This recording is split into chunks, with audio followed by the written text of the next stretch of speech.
wá tó bá ń wo èèyàn rò pé bàbá lówó ni bàbá èso lówó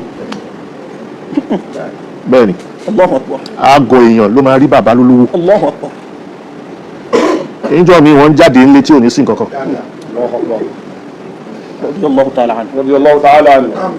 So àmọ́ bàbá bàbàrà ara wọn ọ̀bọ̀mọlúàbí wọn jẹ́ wọ́n tọ́jú orúkọ yẹn. Má jẹ́ akówé dání kiri gboyè láì mọ nǹkan kan oyè ló kan gbà.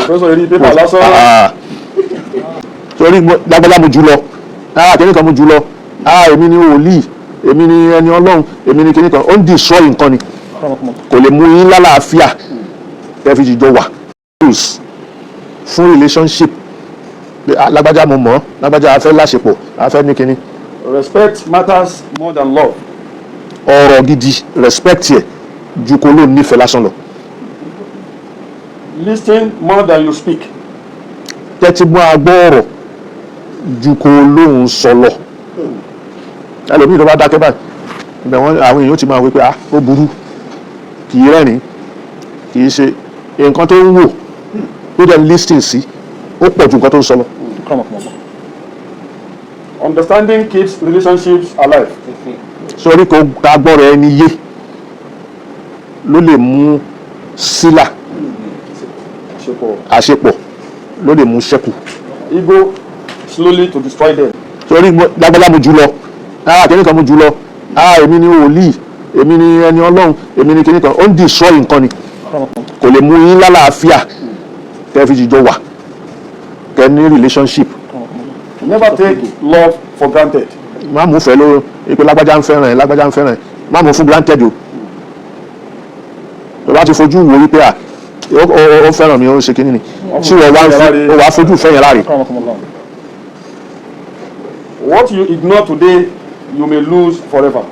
Ẹni tó fojú kéré lé ní o lè sọnù pátápátá tó ní rí mọ́. Another one. My grandfather told my father before he died, son. Òwe ni ọ̀rọ̀ ni ó ní bàbá òun bàbá òun ó sọ fún bàbá òun before he died kó tó kú. Son. Ìwọ ọmọ. Money will come and go. Ṣòro owó tá à ń rí yóò wá yóò lọ. I have seen rich men became poor overnight. Mo ti ráwọn olówó lásì pé kílẹ̀ tó ṣú kílẹ̀ tó mọ́ wọn lówó mọ́. But once your name is dirty, lọ́gbà pé ẹ̀ẹ̀kan tí orúkọ ẹ bá ti bàjẹ́ báyìí. No amount of money can wash it. Kò sówó tó lè ní tó lè fi fọ́ mọ́. Protect your name. Orúkọ ẹni kò protect.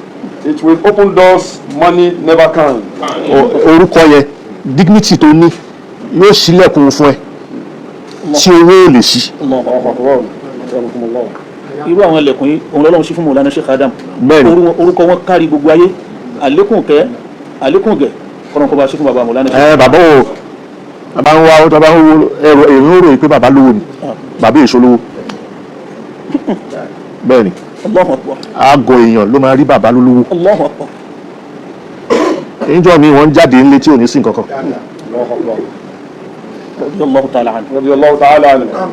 So àmọ́ bàbá bàbàrà ara wọn ọ̀bọ̀mọlúàbí wọn jẹ́ wọ́n tọ́jú orúkọ yẹn. So báyìí bàbá sọ bí tafsiri pé wa ma atani Allahu khayrun mimma atakum bal antum bihadiyatikum tafrahun. Gbogbo wa ìwọ ló máa ṣe inú ẹ̀ ń dùn pé èmi ló lówó èmi ní kíní ìtọ́lọ́run fún mi jù yẹn lọ. Ìwọ tọ́lọ́run fún lálùkùránì mọ̀ tó gbọ́ yé tó mọ̀ tó lè tú tó lè sọ ó lórí ju owó tí wọ́n ń gbé kiri lọ. Àlékún kẹ́ above the great. Jẹ́ tún. The illiterate people who ruled India. Náà eléyìí nínú àwọn tó lo ìjọba rí àwọn Mughal wọ́n lo ìjọba dé India. Àwọn Mughal yẹn wọ́n lo ìjọba dé India. Ní India yìí wọ́n ti ń lò bọ̀ ìgbà tó wá bọ́ sọ́wọ́ ẹnìkan wọ́n ń pè ní Akbar. Akbar the Great. Wọ́n ń pè ní Akbar. Akbaru yìí illiterate ni. They called him illiterate. àwọn èèyàn máa ń pè pé illiterate ni, bẹ́ẹ̀ dẹ̀ ni kò mọ̀ kọ lóòótọ́, kò mọ̀ kà.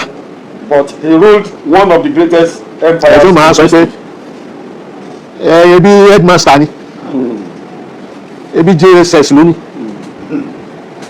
wọ́n fẹ́ máa bá professor fa ìmọ̀ irú ẹ̀ lélẹ̀. They called him illiterate. wọ́n ń pè ní illiterate. But he ruled one of the greatest empires in history. Nínú empire tó lágbára jù Mughal ní India ló rule, wọ́n sì ní illiterate ni. Akbar the Great never learned to read or write. Kò tiẹ̀ mọ̀ kọ àbí kó mọ̀ ká.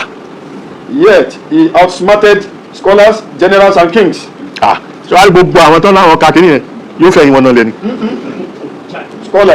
Scholars, generals, kings lọ́balọ́ba yóò fẹ̀yìn wọn náà lẹ́nu. Every night, gbogbo alẹ́ bó ṣe máa ń ṣe ní pé. others read books aloud. Others read books aloud. Àwọn máa kàwé. Aloud. Wọ́n máa ka gbogbo ẹ̀. Jaharan. Wọ́n máa kà á sókè. History, philosophy, war. Gbogbo ẹ̀ wọ́n fẹ́ jagun, bọ́n ṣe ń jagun wọ́n kà á sókè. Akbar listened. Akbar ló dákẹ́ báyìí yóò máa gbọ́. Remembered. Yóò máa kà á, yóò máa gbọ́, yóò sì máa rántí ẹ̀. Questioned. Yóò bí wọ́n léèrè. While other educated rulers argue on papers. Bẹ́ẹ̀ dẹ̀ ni gbogbo àwọn educated táwọn yóò gba professor ó gba wo dákà tó rò inú pépà ló ti gbà. Pépà yẹn làwọn yóò máa wá jà lé lórí. Pé professor ni ó sọ kọ́lá lọ́wọ́ kọ́lá rọ́súlù pé wọ́n yìí ṣe kíní kan òun ra dákẹ́ yóò máa gbọ́ yóò máa wọ̀. While other educated rulers argue on papers, this illiterate emperor lórí pépà yìí pé rárá bẹ́ẹ̀ kọ́ báyìí emperor ta rí. This illiterate emperor rewrites the destiny of India. Ó rewrite ó tún kọ gbogbo ìtàn India ó tún kọ. So irú ẹ̀ òun ni ó jẹ́ má jẹ́ akówé dání kiri gboyè láì mọ nǹkan kan oyè ló kàn gbà. Má sì bá àwọn yẹn jiyàn lórí inú pépà ni wọ́n ti máa mú iyàn tí wọ́n fẹ́ jà wá ìwọ bá wọn lo achievement ni kí wọ́n dù. Alhamdulillah. Naam.